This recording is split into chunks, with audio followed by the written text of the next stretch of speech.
তুমি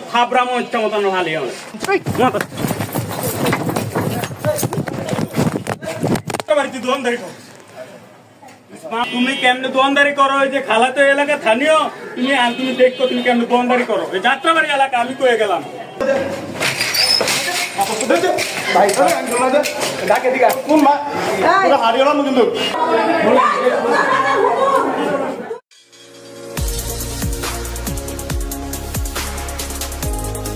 অপরাধ বিচিত্রা, দুর্নীতিমুক্ত বাংলাদেশ গড়ার লক্ষ্যে। পারিবারিক কোন্দল, ব্যবসা দখলের অপচেষ্টা এবং প্রাণনাশের হুমকি। রাজধানীর যাত্রাবাড়ির উত্তর কুতুবখালীর বাসিন্দা মোহাম্মদ আহাদ মৃধা এখন তার আপন ভাই বোন এবং দুলাভাইয়ের দ্বারা চরম নিরাপত্তাহীনতায় ভুগছেন। এই ঘটনায় তিনি থানায় দুটি সাধারণ ডায়েরি বা জিডি করেছেন।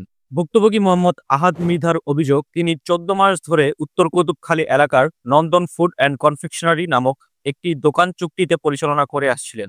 ব্যবসাটি শুরু করতে তিনি দোকানের প্রকৃত মালিক মোহাম্মদ কবির হোসেনকে 1,50,000 টাকা জামানত দিয়েছিলেন। বেকার ছোট ভাই মোহাম্মদ আবিদকে কর্তব্যের খাতিরে তিনি শর্ত সাপেক্ষে সেই কনফেকশনারি পরিচালনার দায়িত্ব দেন। কিন্তু গত 2 মাস যাবৎ 1 নং বিবাদী আহাদের ছোট ভাই মোহাম্মদ আবিদ ব্যক্তিগত স্বার্থ হাসিলের উদ্দেশ্যে কনফেকশনারিটি অবৈধভাবে নিজ মালিকানায় দখলের অপচেষ্টা শুরু করেন। এই কাজে তাকে মদত দেন দোকানের প্রকৃত মালিক 6 নং বিবাদী মোহাম্মদ কবির হোসেন। গত 13 অক্টোবর 2025 দুপুর আনুমানিক 1:30 ঘটিকায় বিবাদী পক্ষ, যার মধ্যে আহাদের আপন ভাই বোন ও দুলাভাইরা ছিলেন, উত্তর কুতুবখালীর 2 নং মসজিদ রোড সংলগ্ন আহাদের বাসার সামনে একটি প্রহসনমূলক সালিশি দরবার বসান। উদ্দেশ্য ছিল জোরপূর্বক আবিদের হাতে ব্যবসা তুলে দেওয়া। ভুক্তভোগী আহাদ এই প্রহসনমূলক সালিশে যেতে অস্বীকার করলে 2 নং বিবাদী তার বড় বোন জামাই তাকে মারধর ও চাপ প্রয়োগ করতে থাকেন। আপনার লোক আমার কোনো কথা আছে? আপনার লোক কোনো কথা আছে?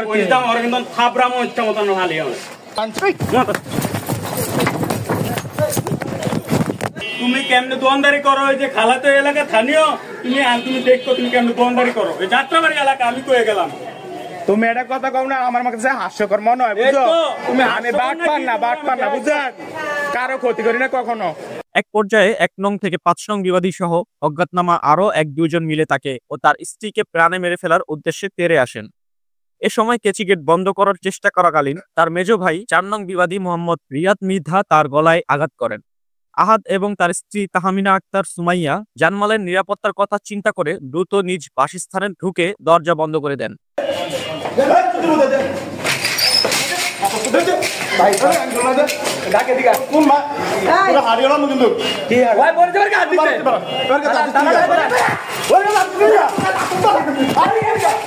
আমি মিটমাট করে দিই সাধারণ সাহেব কি করছে, কতক্ষণ পরে 20-50 জন মানুষ নিয়ে সে আমার সিঁড়ি দিয়ে উঠা আমি পরে আগে আমার হাঁটুর করে পরে দরজা লাটকিয়া সিকুর মিকুর শুরু করে দিছে। সন্ত্রাসী ঢুকছে। এই ঘটনার পর পরিস্থিতি আরো ভয়াবহ মোড় নেয়। গত 13 থেকে 18 অক্টোবর 2025 তারিখ পর্যন্ত মেজর আমিন পরিচয় দিয়ে মুঠোফোনে এবং ইমোতে ভুক্তভোগী আহাদকে নানা রকম ভয়ভীতি দেখানো হয়।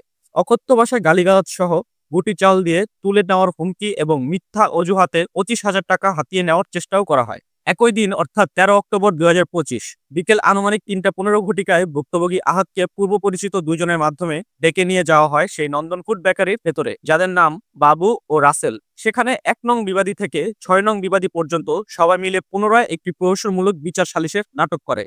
অভিযোগ, এই সময় তারা আহাদকে প্রাণে মেরে ফেলার এবং চোখ উপড়ে ফেলার মতো জঘন্য হুমকি প্রদান করে।